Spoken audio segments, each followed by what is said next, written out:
ሰክሮ ሲመጣ እነሱ ደግሞ መኝታ ቤት ገብተው ነበረ። ነገር ግን ቲና ቶሎ ብላ እሱን እንደምንም ብላ ደብቀው ካሌብ አልጋው ላይ እንዲተኛ አድርጋው ነበረ። እዛው ሽንት ቤት ውስጥ አዳሩን አድሮ ከነጋ በኋላ ወደ ሳላ ስለመጣ በጣም ነው የተደናገጠውና የፈራው ስለነበረ እዛ ሲያድር አንቺ ግን ተኝተሽ አደርሽ አይደለ? እኔ ሽንት ቤት እያሳደርሽ ስንት ሰዓት ሙሉ እንደቆየሁኝ እኮ ምናምን ብሎ ሲላል እኔ እኮ ትወጣለህ ብዬ ነበር። ለማንኛውም እኮ ዋናው ነገር አለመታየታችን ነው፣ አልተነቃብንም ምናምን ብሎ እንግዲህ ስታታልለው ነበረ። አባትየውም በጣም ሁኔታው ነገሩ በጣም እያስገረማቸውና እየደነገጡ ነው። ካሌብም አሁን ላይ አባቱን የካሌብን አባት ዳኒ የመጠራጠር ባህሪ እያየበት ነው። አንገቱ ተንቀሳቀሰ እኮ እንደዚህ ያለ እንደዚህ ያለ። ቲና ግን ምንም ቁብ የላትም። በቃ የሰጠችው መድኃኒት ለአንዴና ለመጨረሻ ጊዜ የሚያነቃው አይደለም። አንተ አታስብ፣ ዝም ብለህ ስራችንን ብቻ እንቀጥል፣ ሁሉም ነገር ይስተካከላል፣ ምንም አትፍራ፣ ለምንድን ነው አንተ የምትፈራው እያለችው ነው። እሱ ግን ተይ እባክሽ ይቅርብኝ፣ እኔ ሁሉ ነገር እያስፈራኝ ነው፣ እስከ መቼ ድረስ ነው በዚህ የሚቀጥለው? ስራችንን እኮ እየረሳ ነው። በቃ የመጣንበትን ስራ ሰራ አድርገን መውጣት አለብን፣ መፍጠን አለብን እያላት እየነገረ ነው። እዚህ ቤት መቆየቱ እሱ ውስጡ አላስደሰተውም። ካሌብም ደግሞ ከአባቱ ጋር ተመካክረው አንድ ቀን ይህን ነገር እንደርስበታለን በማለት በተለይ አባቱ እና ቲና ትልቁን ትሁት እና የካሌብ አባት ትልቁን ሚና እየተጫወቱ ነው የሚገኙት። ትሁትም በተደጋጋሚ እንግዲህ እየመጣች ትጮህባታለች። አንድ ጊዜ ዳኒ፣ አንድ ጊዜ ቲና እየመጡ ቢጮህባትም እሷ ግን ብትወጣ ምንም ግድ እንደማይሰጣት ብትነግራቸውም በተደጋጋሚ እንግዲህ ዳኒ ፍርሃት ስለሚታይበት ጭራሽ አሁን ላይ ትሁትን እንድታማክረው ምክር እንድትሰጠው ሁሉ ራሱ አስተያየት እንድትሰጠው ራሱ ከእሷ እየጠበቀ ነው ያለው። እሷም እንግዲህ ባጭር ያው ብዙም ባታብራራለት በአንዳንድ ነገሮች ላይ ጠቀስ ጠቀስ እያደረገችው ነው። እባክህ ውርደትህ የከፋ ሳይሆን ቶሎ አቅለው፣ የእናንተ ፈጣጣነት ደግሞ የተለየ ነው ምናምን እያለች ስትነግረው ጭራሽ ትሰድብኛለሽ ምናምን ሲላት ነበር። ሰድቤም በሆነልህ ግን አንተ አይገባህም። እሰው ቤት አባወራ ቤት መጥተህ ምን አለ ውርደትህን እኳ በቀላል ብታደርገው፣ ምኑ ወራዳ ኃጢአተኛ ምናምን እያለች ስትሰድበው ነበረ። እሱም ታያለሽ፣ የያዝኩሽ እንደሆነ አልለቅሽም፣ እሰራልሻለሁ፣ እንደዚህ እንደሰደብሽኝ እንደተጫወትሽብኝ የምትቀሪ መስሎሽ እያለ ሲዝትባት ነበረ። ምንም ልታስፈራራ አትችልም። እኔ የትም ብሄድ የትም በጉልበቴ መባረር ለእኔ ብርቅ አይደለም። እዚህም በጉልበቴ ነው፣ ሌላም ቦታ ብሄድ በጉልበቴ ነው የምሰራው። ስለዚህ ምንም የምታመጡት ነገር የላችሁም፣ መናገር ከፈለጋችሁም ተናገር እያለችው ነበር። ነገር ግን ይህንን ነገር ደፍረው መናገር አይችሉም። አሁን ላይ ቲናም በትንሹ ካሌብ የሆነ እያስደነገጣት ነው። የሆነ ነገር ፊቱ ላይ ከአሁን በፊት አይታ የማታውቀውን ነገር እያየችበት ነው፣ ልክ እንደ አዲስ ማለት ነው። ካሌብም እስከ ዛሬ እንግዲህ አባቱን እየተወቃቀሱ ነበር። እኔ በጣም ክፉ ነኝ እያለ ራሱን ሲወቅስ፣ አንድ ቀን ሐኪም ቤት ወስደኸኝ አታውቅም፣ ሐኪም ቤት ሄድክ ወይ መጣህ ወይ መድኃኒት ምን ሰጡህ ብለህ ጠይቀኸኝ አታውቅም፣ የኔ ቅር ዶክተሩን ራሱ ጠይቀህ ደውለህ አታውቅም ብሎ ሲለው፣ እኔ እኮ እሷ የወሰደችህ እሷ እኮ ስለምትወስድህና ስለምትንከባከብህ መስሎኝ ነበረ። ቢሆንም አንተም መጠየቅ ነበረብህ፣ ግን ተውከኝ፣ እኔም ደግሞ ፈጣሪ ትቶ አልተወኝም ብለው ትንሽ ከተወቃቀሱ በኋላ ዋናው ነገር ያው አሁን ላይ ተሽሎኛል፣ እኔ እዚህ ደረጃ እንድደርስ ትፈልግ ነበረ፣ ይሄው አሁን ላይ ደግሞ እኔ አባት ተሽሎኛል፣ ጥሩ ደረጃ ላይ ነው ያለሁት፣ ዋናው ነገር እኔ ጥሩ መሆኔ ነው፣ ብቻ ስራውንም በደህና እያስኬድከው እንደሆነ አልጠራጠርም ብሎ ሲለው፣ ቲና እኮ በፍቅር አውራኝ ነው፣ ስራውን እንኳን አብሽር፣ ምንም እንትን ያለ የተስተጓጎለ ነገር የለውም እያለው ሲነግረው ነበረ። እሺ በቃ አንድ ቀን እነሱ በሌሉበት ሰዓት ወስደህ ታሳየኛለህ፣ ስራ ቦታ ሄጄ ብቅ ብዬ አያዋለሁኝ ብሎ ሲል ነበር። እሺ አባዬ ዞሮ ይቅርታ በለኝ ላደረኩት ነገር፣ አንድ ቀን እንዳባት ዘወር ብዬ ሳላይ ይሄ ሁሉ በትሁት ነው እንግዲህ እዚህ ደረጃ የደረስክልኝና ትሁትን በምን ቃል ነው እማመሰግናት? ምንስ ነው? አንተ እኮ እሷን አላያትም ማልክ እንጂ ትሁት ያደረገችልኝ ማድረግ አንድ ቀን መድኃኒት ሳልወስድ እሷ ናት መድኃኒቱና እዚህ ያደረሰች። ትሁት እንደ ቀላል እንዳታያት፣ በጣም ወሳኝ ናት፣ ታስፈልገናለች ብሎ ሲለው እኔ ግን ለምንድን ነው እስከ መቼ ድረስ ነው እንደዚህ እየሆነ? ለምን አናዋርዳቸውም? ለምን አናጋልጥም? ለምን ሲል እኔ እኮ ብዙ ነገር ሆኛለሁ፣ አንተ እኮ ምንም አልሆንክም። ለምንድን ነው የማትታገሰው? ለምን መታገስ ያቅተሃል? እያሉ አባትየው እንግዲህ እሱን ካሌብ አሁን ላይ በጣም ሁሉ ነገር ታቅሙ በላይ ስለሆነበት፣ ነገር ግን አባቱ እንዲረጋጋና ሁሉን ነገር ባስተዋይ እንዲያደርጉት ነው።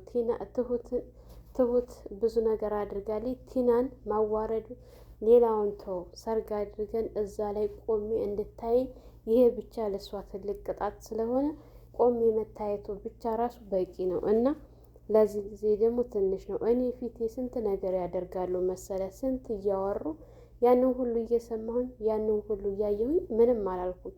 አንተ ደግሞ ታገስ እያሉት ነበረ።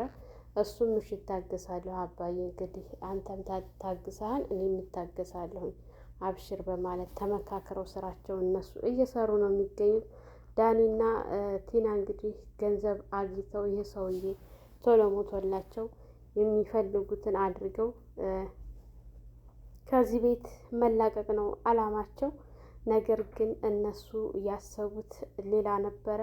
ካሌብ ደግሞ በሌላ አቋራጭ መንገድ መጥቶባቸዋል ሰርግ እንዲያደርጉ እንዲሁም ደግሞ ቤተሰብ ሁሉ ዘመድ አዝማድ እንዲያውቀው ጋብቻዬን እፈልጋለሁኝ ብሎ ሲላት እሷም አያስፈልግም ብትለው እንግዲህ ዳኒ እባክሽን ይሄንን ነገር የምታስቆሚበትን መንገድ እንደምንም ብለሽ ፈልጊና ይሄን ነገር አስቆሚ፣ የማይሆን ነገር ነው። ጭራሽ እኔን ሚዜ ትሆናለህ ይለኛል ደግሞ እያለ ሲያስብ ይህን ነገር እሺ ቆይ እንዴት ነው የማስቆመው? እስኪ መፍትሄ ፈልግ አንተ ከኔ ከተሻልክ አንተ። እኔ ምንም የማውቀው ነገር የለኝም። ይሄ ነገር ግን መሆን የለበትም የውሸት ሰርግ እና እባክሽን ማስቆም አለብሽ አንቺ እያላት እየነገራት ነው የሚገኘው። በአሁኑ ሰዓት ላይ እየተመካከሩ ነው። ከቤት እየወጡ እንደልባቸው እየሆኑ ነው። እሱ ራሱ ቤት ተቀምጦ እኮ እሱ ዘወር ስልላቸው ልክ ማስቲክ መስል ይጠበቃሉ። እሱ ብቅ ስል ደግሞ ይለያያሉ ማለት ነው። አባትየው ፊት ምንም እንኳን ታሟል አይናገርም አይሰማምም ብለው በዚህ ልክ አባት ፊት መሆኑ ይሄ አግባብ ነው ብዬ አላስብም። በረገዱ በተወሰነም ቢሆን ካሌብ ዳኒ ይሄ ነገር አባትየው ፊት ምንም ማውራትም ሆነ ምንም ነገር ማድረግ አይፈልግም። ቲና ናት በቃ እሱ እንደ ሞተ ቁጠረው፣ አልሞተም እንጂ እንደ ሞተ ቁጠረው፣ እንዳላት ቁጠረው፣ ምንም አያመጣም እሱ እያለች ብትልም ነገር ግን አባትየው እውነት አንድ ቀን ጉዷ የወጣ ቀን ቲና ምን እንደሚበቃት እሷና እሷ ታውቃለች። መጨረሻዋ አወዳደቋ የከፋ ነው የሚሆነው። ምክንያቱም ዳኒ ለጊዜው ገንዘብ ብቻ እንጂ የሚፈልገው ከእሷ ምን የሚፈልገው ምንም የሚያስደስተው ነገር የለም። ቆይ እኔ አንተን ለማስደሰት ብዙ ነገር እያደረግኩ ነው፣ ነገር ግን አንተ ደስታ የሚባል ፊትህ ላይ አይታይም ስትለውም እሱ እንዴት ብዬ ነው ደስ የሚለኝ? ምን አድርጌ መቼ ገንዘቡን አግቼ ነው ደስታ የሚሰማኝ? ገንዘብ እኮ አላገኘሁም እያላት ይገኛል። እሷም እኔ እኮ ብዙ ነገር የማደርገው ለአንተ ብዬ ነው፣ አንድ ቀን ሌብነታችን የታወቀ እንደሆነ እያለ እንግዲህ እየፈራና እየተጨነቀ ነው የሚገኘው። ትንሽ ውጭ ቆይተው ወደ ቤት ከተመለሱ በኋላ እንግዲህ እንደለመደችው የኔ ውድ ና እንግባ እያለችው እያለ ቆይ እባክሽን ትንሽ ልረጋጋ እያለ ካሌብም መጥቶ በቃ አባዬ የኔ ጀግና አባት ዛሬ ወደ ስራ ልሄድ ነው እና እምመጣም አይመስለኝም እዛው አዳሪ ነኝ ቻው ብሏቸው ሁላቸውንም ሲሰናበታቸው በጣም ነበረ ደስ ያላት ቲናና ዳኒ። ምክንያቱም እሱ ካደረላቸው እነሱም አብረው ተያይዘው ቤታቸው ላይ ለሽ ስለሚሉ ማለት ነው።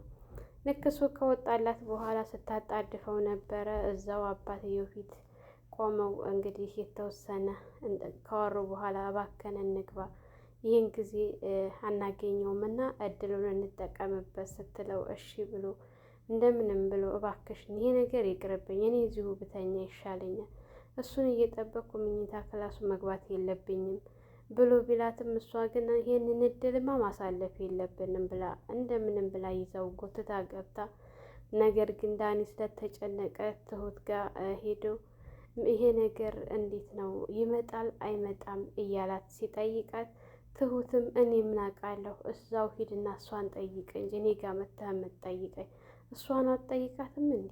እኔ ስራ ከስራ ውጭ ምን አውቃለሁኝ? ስለዚህ ሂድና እሷን ጠይቅ፣ እኔን አትጠይቅ።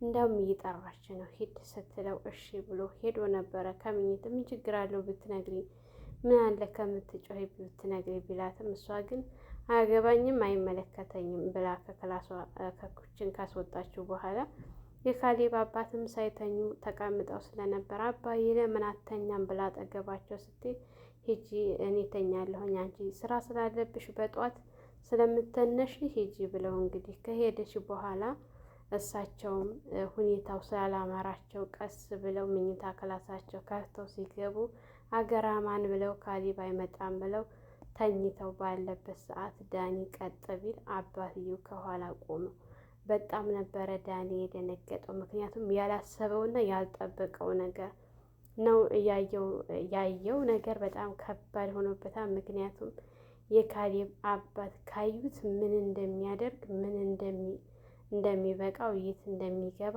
አላንድ ነገር አጨብጭበው በባዶ መቅረቱ በጣም ነው ያስደነግጠው ማለት ነው። በጭራሽ ይሄ ሰውዬ ኖረም አልኖረም ምንም ሊያደርገን አይችልም ብለው ባሰቡበት ሰዓት እንግዲህ የካሌብ አባት ሁሉንም ነገር እየተከታተሉ ነበረ። ሁሉንም በይፋ ሲያዋቸው ኖረዋል። ዳኒ እና ቲና የመጨረሻ ውርደታቸውን ተከናነቡ። በገዛ አልጋው ላይ መያዝ ማለት ሞት ይሻላል። ትሁት ደጋግማ ነግራው ነበር፣ ነገር ግን እሱ መስሚያ አጥቷል። ይኸው ሰው አረደ ማለት ነው። ለቤታችን አዲስ የሆናችሁ ላይክ፣ ሸር፣ ሰብስክራይብ እያደረጋችሁ በያላችሁበት ሰላማችሁ ይብዛ። ሀገራችንን ሰላም ያድርግልን። ወጥቶ ከመቅረት ፈጣሪ ጠብቀን እያልኩ በዚሁ ሰናበታችኋለሁ። መልካም ቆይታ ይሁንላችሁ።